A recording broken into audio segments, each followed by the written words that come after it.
Hello and welcome back for the very, very final time to our very last live stream for the finale of Game of Thrones Season 8. And it's going to be a banger. Whoa. Mine didn't go.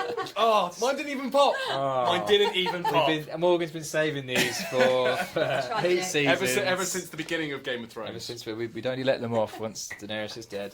And we're back. And we're back with our TV editor Morgan Jeffrey, our TV writer Abby Robinson, and I'm Deputy Editor Lawrence Mozaffari. And as is traditional, and for the very last time, it's been quite a divisive episode. Can I ask you to tell me your favourite moments from tonight? Well, I've got a couple. Okay. So a little mini moment is obviously Jon finally giving Ghost that little nuzzle, yeah. the little lick to the face. You know, fans were waiting for that. Everyone thought it wasn't going to happen, but they were just playing the long con. Mm-hmm. We got that moment in the end. But also, of course, Sansa becoming Queen of the North. I think I can smell this back. Sorry. Someone cooking. Still smell the party poppers. Yeah, Sansa becoming Queen of the North. It's the burning King's Landing. Yeah, I felt that was richly deserved. I loved the moment, just because of its visual prowess when Drogon spread his wings behind Daenerys, and it looked like she had literally sprouted wings. It was very apocalyptic, and I enjoyed that a lot. See, I've slagged off Jon Snow pretty much in every live stream I think I've ever been in, and I think finally even the ones that aren't about Game of Thrones. yeah anytime Cameron comes near me generally, and I actually really liked his ending. I really liked the way it was dealt with. I liked the way it was done, and I liked the way it was cyclical, and then back where he started, and kind of he was the most important man. He was he was the prince that was promised. He was a secret Targaryen. He did so much, he won so much, he loved so many, and he ended up back exactly where he started. Poetic. Wow, that was very poetic. poetic. That was quite profound, Lawrence. Yeah. It was. It was all downhill from here. Right, so we've got lots to talk to you about tonight. And for the very last time, we're giving away a Papa John's pizza and a £25 delivery voucher for anyone that's based in the UK. So all you need to do is tell us your very favourite moment, what you thought of this episode, what you thought the rest of Game of Thrones. This is your last chance to comment on the show. So the highs, the lows, the questions you still need answered. We're going to be delving into all of it tonight. And just pop them in the comments below and we'll come back to you at the end. And the best ones will win themselves a takeaway. So starting from the top. So Tyrion gets his chance to mourn Jaime and Cersei, who we thought were completely buried. He somehow manages to make his way into the crypt, which isn't as destroyed as I was kind of expecting. No, like a lot of things this season, it's accelerated his discovery. Very much so. What do we think of his goodbye? Because that's kind of like his very intimate moment with him and Jaime. Well, there was a rumour circulating that Jaime was going to return, so I think they needed There's to always a put rumour. that to bed and have him there dead next to Cersei. Right. And I think it was emotional. It was really emotional. He has no more family left. That's his family gone. So, and he was very much of the opinion that Cersei's child was an important thing to him. That's gone as well, so I think he needed that moment, and I think he held his own very well, yeah. And, we've seen Tyrion at quite a few low ebbs. I don't know if we've ever properly seen him break down and just weep. So I thought Peter Dinklage sold that really well. I guess, as well, we're assuming that Cersei's baby was legit, because for so long we had a big question mark over that, and we're assuming, I guess that was Well, real. she was drinking wine, and people questioned whether or not that meant. Does that she matter in wasn't Westeros? It's pregnant. an incestuous baby. It is, and it is Cersei. So who knows? Yeah, maybe she's not the Like, most. it's going to have a terrible invite. But that was what Cersei's one redeeming feature was. She did love her children. She did. Always. She did. Apart from with Tommen when he killed himself, and she seemed like less fussed with the rest of them. She's like, I'm going to wear all black now. I'm going to be evil. Okay, so one other thing I wanted to ask, which you did touch on last week, Arya and this blooming horse. What was the point in that? She rode off into the sunset, we were assuming, on this horse, and came straight back around again to where she was. Well, there was a fan theory that the white horse was supposed to represent death, and that Well, Arya she was supposed to be death. Someone was supposed to be death. Someone was supposed to be death. No one was dead. No. No, they didn't really follow through on that. Was it Ned? He had similar hair. Maybe. I think people maybe projected importance onto the horse. I mean, they made it very prominent. Yeah. It was very For the symbolic. Yes. King's Landing was smoking, emerged out the mist, and she got on it and hopped off and stayed in King's Landing, did a few laps, and just went for a trot around. Yeah. Not quite sure. I'm guessing in retrospect, really, it was just a moment of peace after all the chaos and carnage of last week. That was It looked great. That was all that. Yeah, it looked nice. It looked great. It would have been nicer if that's how she left, or if somebody had wrapped up with that sort of way. I don't know. It seemed unnecessary to me. But anyway, many more things that might be unnecessary for us to talk about. Dany's wearing all black, a bit like me. So unlike her, she was going for, I thought it was very like Star Wars Empire-y vibe, or to a much darker extent, like very Nazi sort of vibe that was coming across from there. So do we really think this was just them trying to hammer home like she's super evil now, she's bad, she was wearing white last time, she's burnt all of the city? Well, for a show that often prides itself on not being black and white and having, you know, shades of grey, moral shades of grey, they very literally put her in an all-black outfit.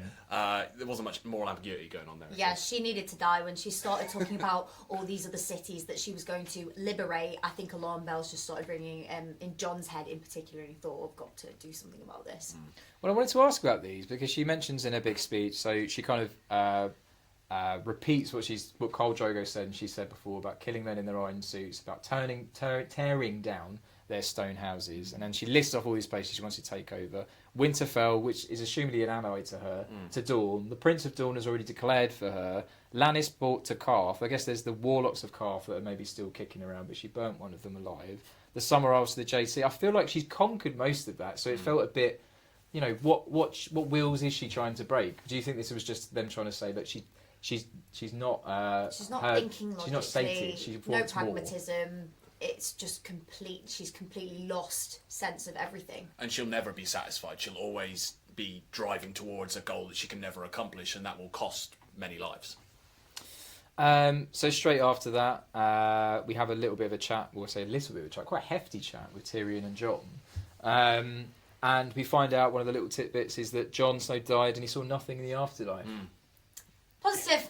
Yeah. You saw nothing, Jon Snow. So he saw nothing, he knew nothing. Good guy to send to the afterlife then, he came up with lots of knowledge. And in that chat as well, Tyrion admits that he loved Daenerys. So do we think that Tyrion admitting that he loved her, is that part of the reason his decision making was affected in his last season or two? I think so. I mean, it sounds bad, but Tyrion literally, I believe, calls her at one point like this beautiful queen. It almost seems like good impression. Thanks. It almost seems like they were literally. Missed these. Yeah. Last week, guys, are my incredible Victor Melder. Can I just list off some names? Yeah, I can just do. Yeah. Yeah. So it felt like literally they were wowed by her beauty and this incredible statuesque figure that she was, and they were kind of bowled over a little bit by that, and they're now realising that she's maybe not this angelic figure that they thought she was. I think he really wanted her to succeed. He'd been surrounded by Tywin, Cersei, pretty grotesque characters. She emerged, he saw a new path, a new way, and she just completely drifted from that. And I think it really cut him deep. But I guess that's how a lot of the viewers probably felt for a lot of it. You know, she was a lot of people's favourite character. She had this huge, massive journey across the map to get to where she is, and she sacrificed so much and then lost so much. Do you guys feel, because I didn't feel it last week, and I was hoping I'd feel more so that it was earned today. I don't feel it was earned. That was kind of my biggest problem with this finale, was that, you know, I think a lot of the stuff was a foregone conclusion, but where she ended up, with the amount of time they had, I don't feel they built up to her twist. You know, she turns evil right at the end of that last episode, and then she's flying around burning everything, and then straight away at the start of this one, she has a quick chat with Jon, and then she's knifed and she's dead. She doesn't have a great deal of screen time in this episode either, and she's dead, I think, even before you hit the halfway mark of this episode. Yeah. And it felt like maybe, I mean, you were saying earlier, maybe a little of that Jon and Tyrion conversation time could have been allocated more to Jon and Dany. You could have seen more of him trying to reason with her a little bit. It felt like he made that, well, he sort of was, you know, weighing up the decision of whether or not to kill her, but it felt like he didn't try all that hard to convince her. He kind of went to murder quite quickly. But also they didn't delve into why she did what she did. Was it grief? Was it madness? Was it, I need to instill fear in everyone? We never got that explanation, so we will never know why she acted in the way that she did in the Bells. So that remains a mystery, a really infuriating one. Because there's been hints, like, I guess, in that episode, she mentioned, oh, let it be fear. So she's going to try and rule by fear, I guess, that she's seen that before. I guess she'd lost a lot. You know, I think it was an accumulation of things. Yeah. But, like, if there was ever a time for her to be, like, to give some sort of explanation to... Because you don't go to her and she's this mad tyrant who's completely unreasonable, and she's like, we'll burn them all. She is somewhat approachable. Yeah, completely. And if anything, when Emilia Clarke's done interviews, she said that she wanted to play that a bit more how Daenerys was in the beginning, and like a confused little girl. And she's talking about being a little girl and not being able to count to 20 for some reason. So I feel, it feels like a missed opportunity to not delve into that more. Okay, so straight afterwards, Jon knifes Dany, and then Drogon rocks up a little bit too late, and he doesn't kill Jon. Okay, so I've got a couple of questions about how this all plays out. Why doesn't he kill Jon? The Targaryen What do we think? link, perhaps. So Jon's half Targaryen. Can't kill one of his own. That Right. would be a misstep. That's Is that what what I we read reckon? it. Yeah, I mean, it's never been exactly established how smart the dragons are. Okay. So I've always assumed they kind of act like dogs. So Yeah. I've always seen they're kind of like dog level smart. So you know, Okay. not dumb, but Right. also maybe they don't understand the political intricacies of how. Okay. Well, we Yeah. thought he didn't. Maybe we thought he didn't. Then he destroys the Iron Throne, so he's very politically engaged. Exactly. Really. He's like, I'm going to deconstruct this Yeah. whole, monarchical system. Maybe that, or maybe he just saw Daenerys had been stabbed and was like, I'm going to burn the stabby chair. I don't know. Maybe that's where his mind went. I mean, dogs are loyal generally, and I feel like if they noticed that he knew that she was dead, because Yeah. he picked up and carried her off. And they can sense when you're a good person, and I think Jon is a good man, and I think he could sense that. Maybe. I did wonder maybe if it's because it was a Targaryen versus a Targaryen. They're like, well, I'm not getting involved in Potentially. that. I'm just, Yeah, mate, I'm out. back off, maybe. So why do we think? So we don't. Is there a reason we could possibly fathom why he would have burnt the throne? Because, okay, so if we're saying he didn't attack Jon because he's a Targaryen, because Jon has some sort of bond with him, or he doesn't really understand what's going on, he's just mourning Daenerys, and he just happens to direct all of his fire at the chair. This is kind of what I figured. I figured it wasn't intentional, and within the show itself and the mythology of the show, it's very symbolic. Yeah. But I don't know if that was intentional. I thought maybe he was just unleashing his rage, his fiery breath, and it so happened the throne got melted. I think that's been one of the downfalls of the series. A lot of things look good and sound good, so let's do them. Yeah. But when you delve into Yeah, 'cause why that it's shot of been the throne on yeah, fire is gonna be exactly. It looks cool. incredible, but Yeah. what did it mean? We don't know. It's great on Insta. It makes no Yeah. sense. So it's because it was Balerion the Dread that forged that big throne, the big giant dragon that's kicked Yes. around before. So I guess it's nice and again cyclical, like this show seems to be. That the last of the dragons has then burnt it down. Where do we think Drogon has taken Dany's body? To his nest. To his dragon Those nest. dragon Somewhere. babies. Yeah. To find the Yeah. dragon babies, which didn't show up. Maybe back to Dragonstone Yeah. to lay her to rest in her ancestral home, perhaps. It's difficult to tell. But Bran's going to get whatever his version of Cerebro is and track Oh, Drogon yes. down, right? Yeah. Of course, So yeah. So I guess Bran will find out eventually. Bran will find out. I mean, he might just get tired of carrying, just drop her in the sea. Sort of thing. Like, he probably they're not the most organised of dragons. Normally they're just doing whatever. Again, they we don't want. know how smart these dragons are. We don't. No. It's anywhere between very politically woke to dumb as a Dumb as a dragon, dumb as a dog. Dumb as a dog. Okay, so next up we kind of have all the what happens next now that Dany's gone. Who's going to be in charge? And it turns out Bran. Bran, sure. Because why Anyone not? see that coming? Did I anybody didn't. see No. Bran the Broken being in charge? Do Bran- let us know in the comments below. I mean, Bran was the top trend on Twitter. Sort of in the hours after that episode went out, and I don't think there was a lot of people going, "Yes, my boy Bran. I'm glad he's king."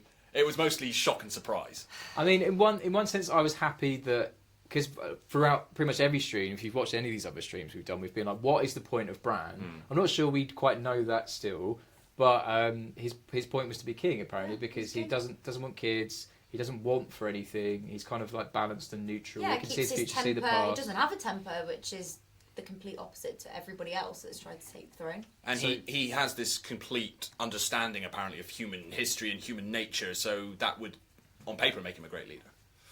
But Sansa points out rightly that he can't, and quite like immediately, without missing a beat, she's like, That's "You very can't have children. silly of Can't have her, children though. taking Can't have down children." a notch. She's just And been they're like- given the throne, and it's like, yeah. And Tyrion's got a good comeback to that at least. But I like that. I like that Sansa didn't just, bend the knee or bow like everyone else did. She was like, well, no, I think the North deserves to be independent and to secede and for it to become the Six Kingdoms and for her to become Queen in the North. I thought that was a nice trajectory for her character. So do we think that's why Bran let it happen because he knew that she wouldn't bend the knee? And that would to have him? just been a really ugly confrontation, wouldn't it? Just let her have the North. You don't mess with Yeah, Sansa. don't mess with You Sansa. don't mess with Sansa. So we had a few more familiar faces pop up in that little chat. One of them was Edmure Tully.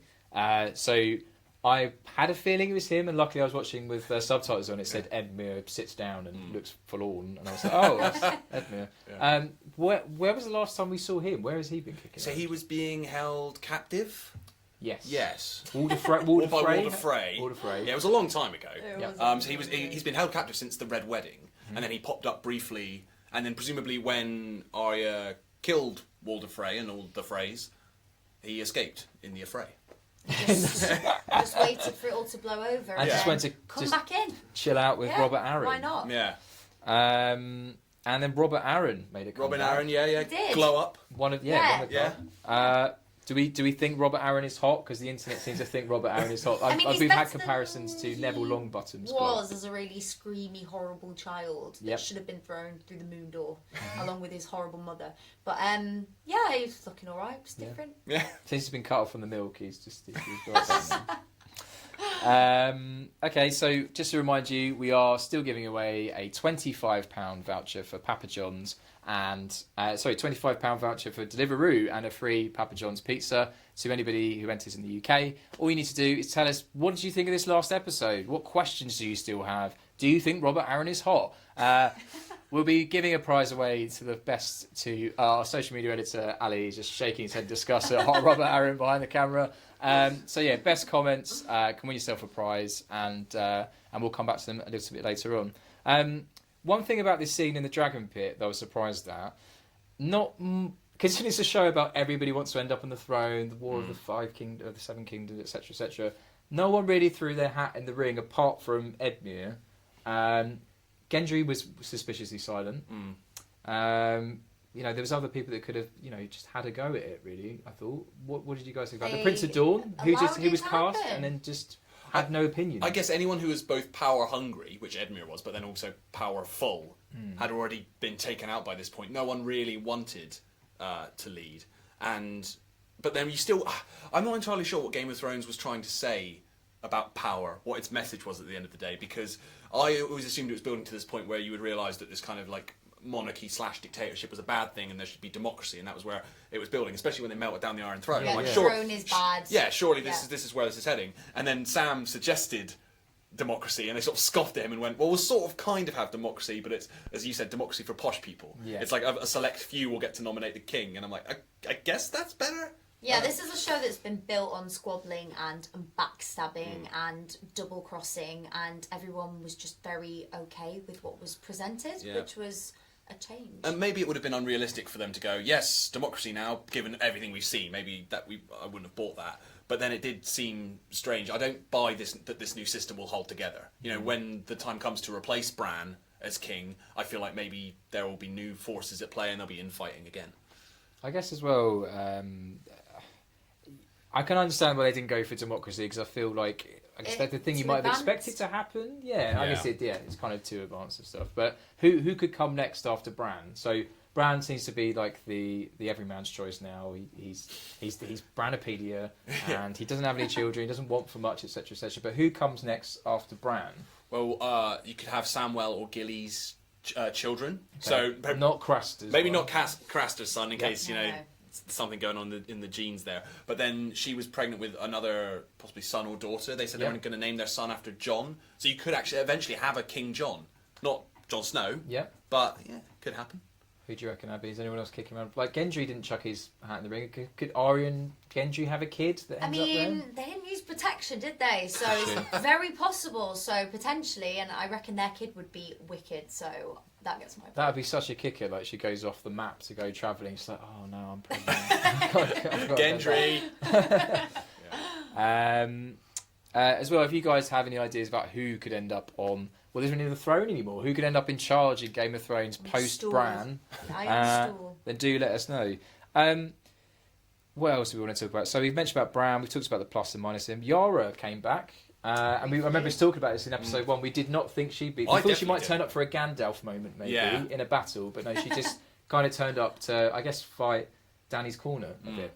Yeah, that was... Yeah, I'm glad to see her back, because I felt like she was an important character.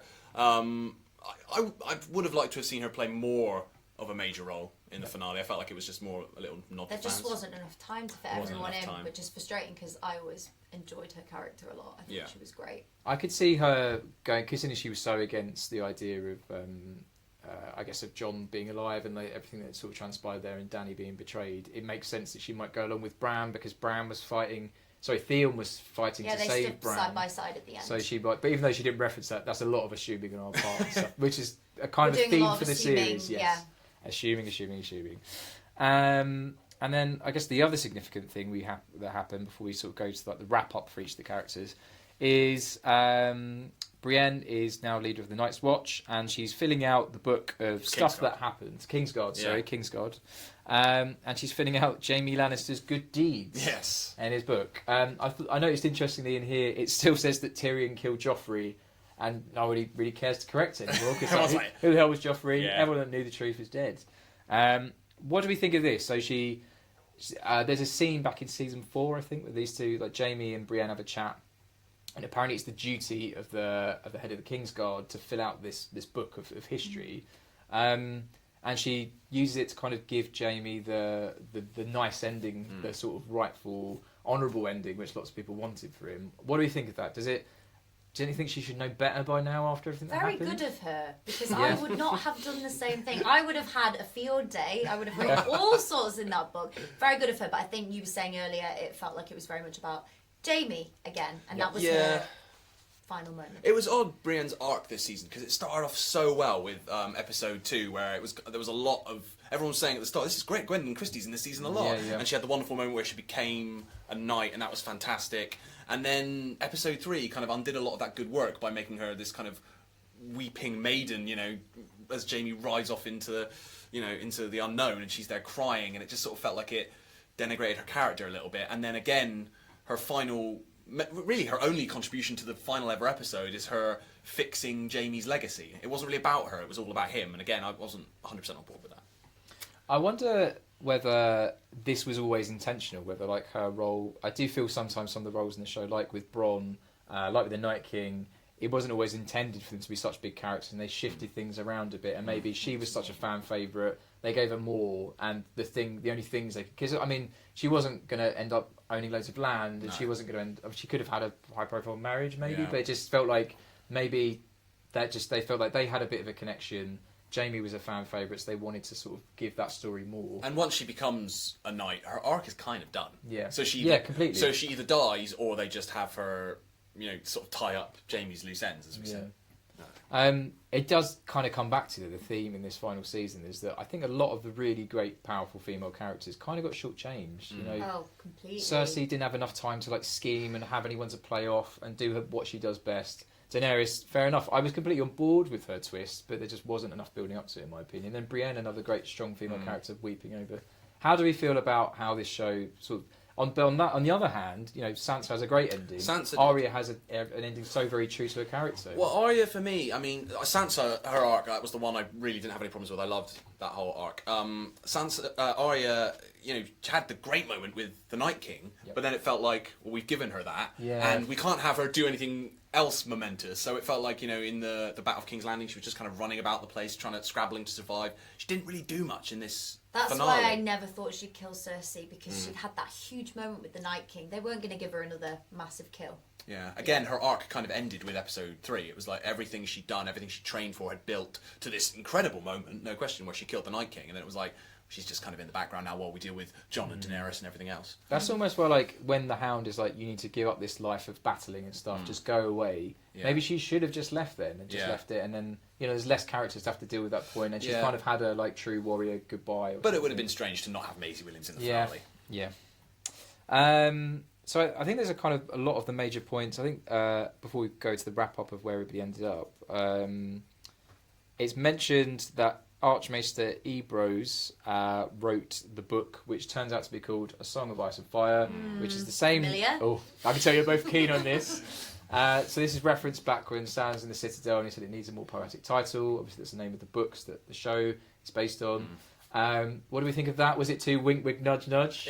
There's books, Yeah. Personally. And also, it's something that fans have been talking about for such a long time that when it arrived, it just felt a bit groan-worthy, because it was like, yeah, okay, we get it, we know. If that comes as a genuine surprise, it might have been fun. But it was just so predictable when it actually landed. I guess that's the only thing with this show is that it's so massive now. I think we're saying potentially 20 million people watched it. The most watched episode of all time. there's so many people watching. Not everybody is dissecting it on these huge levels like we are now and stuff. And like we might have been able to predict these moves. Lots of fans might have seen it coming. But I guess if you're just a casual viewer, you might be like, "Whoa, Song of Ice and Fire!" Like the book. You know what I mean? Like how much of that audience saw that come? I mean, it is the sort of story that lends itself to fan theories, and that's half of the fun of the show. But I do wonder whether some of that stuff, there might have been a lot of surprise in this final season. It's true. And maybe that's why there's so much uproar of like, oh, Dany was a goodie, I like Dany. I did not really looking into the subtext of things, maybe just taking it at face value. That's how it could disappoint. But I guess there's only so many ways it could have gone in this final episode. And they did. What surprises could they have pulled off? They filmed 3 endings, didn't they? I'm sure I read that. I feel like every time the the show says that. than the others. I mean, you know better than anyone. Well, no, they sort of went back and forth on that. Some cast members said they filmed multiple endings. Right. Some were saying, well, why would we do that? It costs so much money to make Game of Thrones. We, of course, wouldn't waste money doing that. So I don't think it's ever been firmly established one way or another whether or not they did film multiple endings. I heard that Jon and Dany were kind of like, so Kit Harington and Emilia Clarke were only 2 that knew about how she died. Right. And they made up a hand gesture that was like this. That was like on set when they were talking about that moment. They were like, this bit. But obvious so what could that be? Yeah. What could this I be? think when I do this to you, yeah. Okay, so now we're kind of like into the wrap up section, I guess. Of like this is where everybody has their, Lord of the Rings happy endings as such. So Tyrion is Hand of the King again. Somehow survived. I didn't see him surviving this show. I didn't. No, I thought Cersei was going to have him in that previous episode. Or Daenerys kill him after betraying him. Like he had lucky escapes. I will say though, like having been dumb Tyrion this whole season, it's been really odd. He hasn't been at all sort of conniving or smart or wily. He did get a little bit of that back. I felt like in this final episode, like when he's talking to Jon, and particularly when he's stood in front of sort of the council of leaders, and he's telling them how it should be and what where things should go next. He recaptured a little bit of that. I felt. He tells them about the honeycomb and the jackass. yeah. Which is apparently is a joke he's told. This is the 3rd time he's told in the show, and he's never finished it. Still, the biggest unanswered question. We never hear the punchlines of that joke. I thought it was quite nice that the show ended on a note that we'll never be able to solve. Like it's had so many theories that we've all picked apart and stuff, and there's just a stupid little thing that's the final moment in the series that we're never going to know the meaning of. Just a dumb, dirty joke. So Bronn of the Blackwater is Master of Coin. Yeah, my boy Bronn came back. I'm not as keen on him now. No, after that scene with him and Jaime and Tyrion, it wasn't that. It was just I felt there was better moments they could have brought him back for more dramatic effect. It just felt it was very much tying up loose ends. Yeah, and like as if you would make Bronn your Master of Coin. Like he's so like devious and deceptive. I thought he was going to be Master of War, but maybe Master of Brothels. Just Master of Brothels. Oversee the city's brothels. I think that is essentially what he is going to do. But it just felt a little bit like a fan-pleasing moment. Let's get Bronn back in for that last moment. Practically, I'm not sure it worked, but... So Davos is a master of ships, and he corrects Bronn's pronunciation, which apparently is a reference back to the little girl that he looks after. She taught him how to spell and things like that. And apparently Stannis used to be a big stickler for grammar and stuff. That's a deep cut reference. Yeah, nice. I mean, it went over my head. Read about it, but I was like sweet grammar references for Davos. That's his payoff. Apparently, he has a wife that we never saw in the show either, as well. So again, he had a bit of a. I'm glad he lived though, because he's been a true good soul throughout. So yeah, he deserved a good ending. But he kind of never had much of his own plot since that sort of Stannis stuff and rocking up with Jon. He's always been like a very side person. I guess he delivered Gendry, I guess, who also didn't have a huge amount of plot. But still, we'll come to things that Game of Thrones didn't answer very, very shortly. If there's any questions you have from the show that still weren't answered or you want to have resolved, then we'll do our best to hash them out now, and you could win yourself a Papa John's pizza or a Deliveroo £25 voucher. Right, so Podrick Payne. Pod, your boy Pod, his great voice, he's a knight now. He is a knight, yeah. It was nice to see a little happy ending for him. I felt like sure he was a goner, like Grey Worm. I was like, surely he's not going to make it out alive. But yeah, no, nice little happy ending for Pod. Do we think the show should have offed some more of the sort of like side characters? I'm sort of glad it didn't, because Game of Thrones became renowned for shocking us by killing off characters. But then the more you do that, the less shocking it becomes. Yep. So actually, in a way, the most shocking thing they could do was not kill off so many people. Yeah. Would you agree with that, Abby? Yeah, I think so. More people have survived than I ever thought would survive. Maybe 1 or 2 more big deaths I would have enjoyed. I think Tyrion should have died, because you always felt that like Arya, Sansa, Jon, Dany. I guess Dany is the one to sort of lose out there, but you felt like sort of like 5 were pretty safe. Somebody must have put a bet on Bran to be king, and they must be absolutely raking it in. Yeah, someone put a season 1 bet in there. Okay, so Sam Tarly Grand Maester. I think everybody called that. I wouldn't be surprised. Loves the book, Sam. He does. Loves a book yeah. and a variety of medals on a chain. Sansa's Queen in the North, and she's got a snazzy new outfit, which apparently references like the wirewood tree and lots of fancy things. But she loves a very iconic outfit. Does our Sansa? You're very happy with that ending? Very happy. As I say, that's one of the few arcs that I didn't have any quibbles with. I was like... But again, she didn't have a huge amount this season either. Like, she was kind of like, I don't like Daenerys. Yeah, but I felt like in a season that had a lot of sort of questionable character decisions and character motivations, I'm not sure why they did that or why they acted that way. It felt like Sansa was one of the most consistently She's played it very, very written well characters. In later seasons. Yeah, and Sophie Turner's played it very well. Apart from we talked about her conversation with the Hound was a little bit icky and a little bit questionable. Yeah. That aside, I felt like they did Sansa good. Yeah. All right, I'll try and speed through these to come to your comments because I think there's some good ones down there. So, does Gilly... Oh, sorry, no, bear with me. So, Jon Snow, of course. And he ends up back at the Night's Watch, as we sort of said at the top of the show. Back where he started off, he's back with Ghost. He gets his goodbye with Ghost. He's with Tormund, the fan favourite, who doesn't say a word. I thought quite a nice ending for Jon. Like, I think so. After all this fuss... That's where he wanted to be. He didn't want power. He didn't want any of that. It's corrupting. He's a simple man, simple pleasures, and I thought he seemed pretty happy overall. And I thought it was quite a nice poetic way he kind of ends up back north of the Wall, where Ygritte was from. It was probably his true love that was taken away from him. Yeah, completely. Yeah, but I did like that. If you really look into it, the show did also pay off the prince that was promised prophecy, which is not easy to say, by the fact that Jon, who was of Targaryen heritage, did kill Daenerys, who was presumably the darkness that the prince that was promised Azor Ahai, the reincarnation of Azor Ahai, was supposed to stop her reign, would have been presumably the Long Night. And so by killing her, he did become the prince that was promised and fulfill that prophecy. I guess. I don't know. That's guesswork. We're assuming so. I mean, we're assuming that's what it is. I mean, a few like 10 episodes ago, they were like hammering it home about the prince that was promised or princess that was promised and stuff like that. So, and as well, speaking of prophecies, blue eyes, green eyes, brown eyes. Who knows? Well, we're saying that a lot.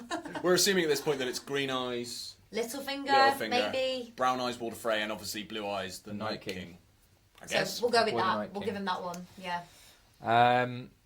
Okay, and then finally Arya was the other character we didn't mention, who's sailing west off the side of the map.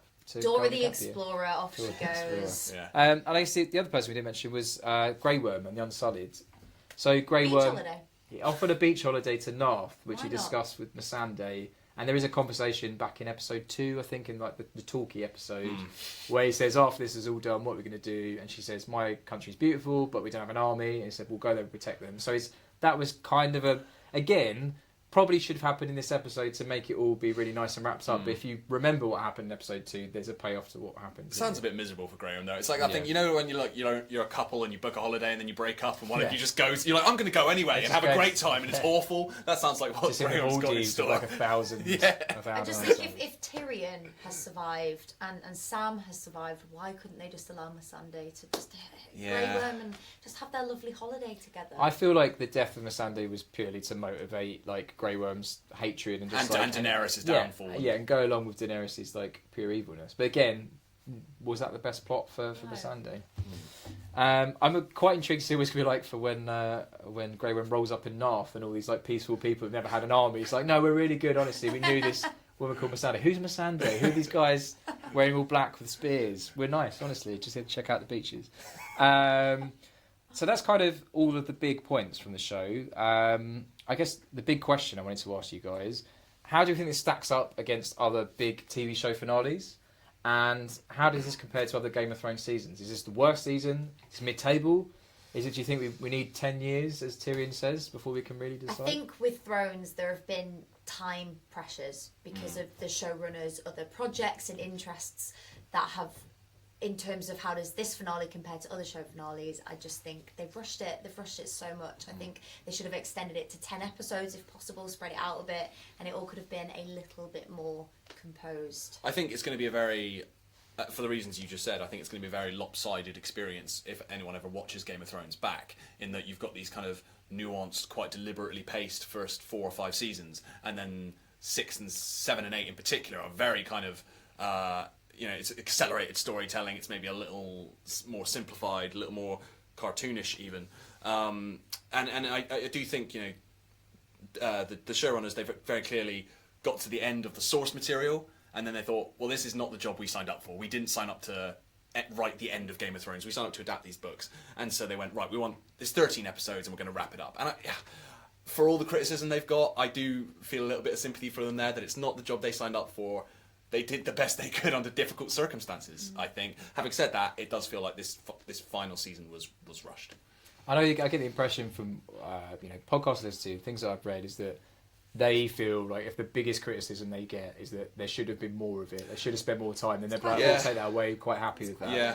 I just feel that I think this is probably what they wanted. They chose to have these amount of episodes at the end. HBO wanted more and things like that, and I think they all got about how like broken and exhausted they were like filming this. I feel like this is kind of the best it was ever going to be. So maybe if they tried the hardest, fair enough. And there might be a petition with 1 million signatures saying they want the showrunners to remake Game of Thrones, or someone else to remake Game of Thrones. It worked out really well for Star Wars: The Last Jedi. It did. But there might be that petition with 1 million signatures. But then again, there's also they're making the new Star Wars movies. Benioff and Weiss. They're also in the middle of a bidding war at the moment, like Netflix, Amazon. Everyone wants a piece of them, so they're doing okay. Right. So we're going to quickly speed through some of your comments from tonight. So we asked you to just tell us about what you thought about Season 8, about this final episode, and about the show in general. So Mark Little mentions Pie Chef, brackets, hot pie, to take the throne after Bran. I'd love to see that. He'd keep everybody fed. Well, he didn't. And he sort of revamped Westerosi cuisine. He didn't play a role in this season, so hot pie. Come on, I like that idea. Nicola says, why does Bran need a hand when he's the three-eyed raven? I guess with Bran, he just kind of... He's It's a really good point.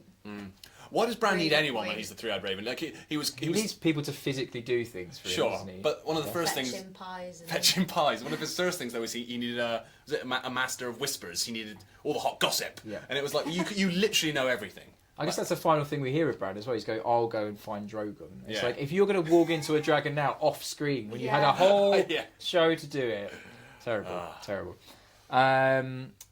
Lee mentions, when watching Game of Thrones, I always wondered who would make it to the next season. I spent this season wondering if I'd make it to the last episode. Lee. Lee.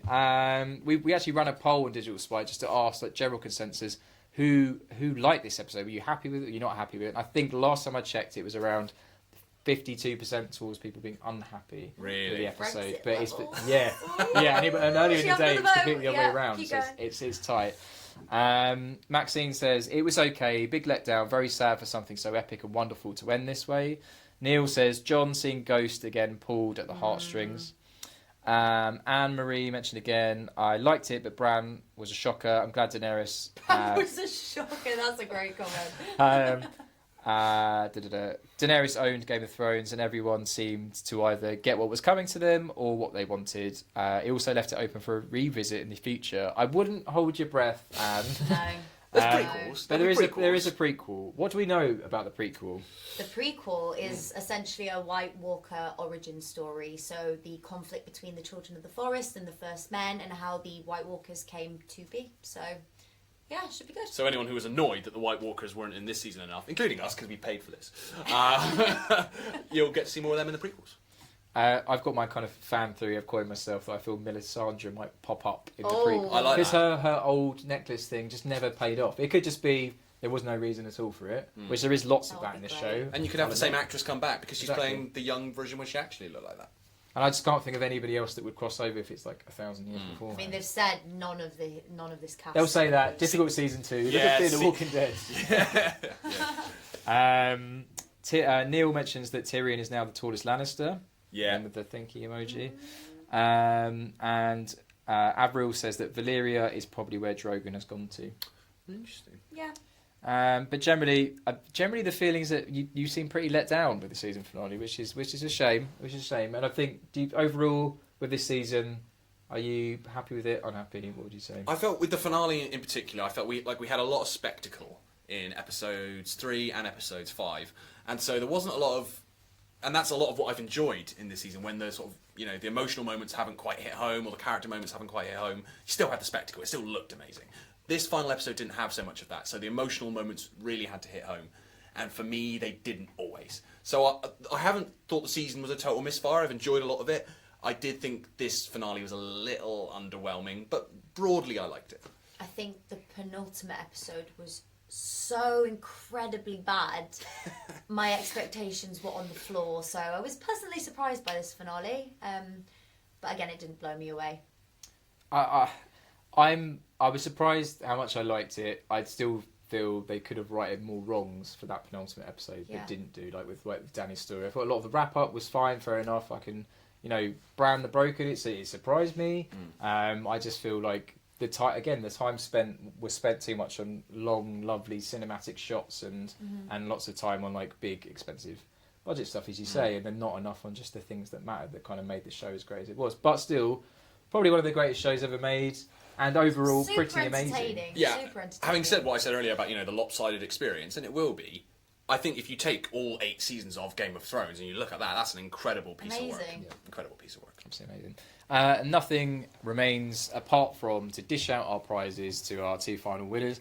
So I think one standout for me was Valyria and Drogon the Dragon. So Avril, congratulations, you won yourself a Papa John's pizza.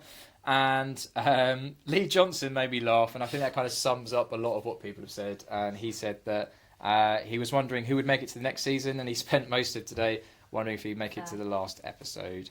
So you've won yourself a £25 delivery voucher. So just pop your details to us in a DM, and we'll be in touch to dish out your prizes. Now, we still have lots more to talk about with Game of Thrones. There's the prequels, there's all the coming interviews, there's all the news, and also we've got basically a whole nother show which could be about all the unanswered questions from this, which we're going to film separately and put out. But thank you for watching tonight.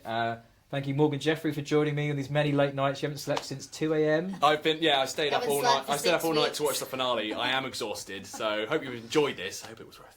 And Abby Robertson, thank you so much for joining us as well. Yeah, it's been great. It's been lots of fun. And thank you for watching. Take care. Goodbye.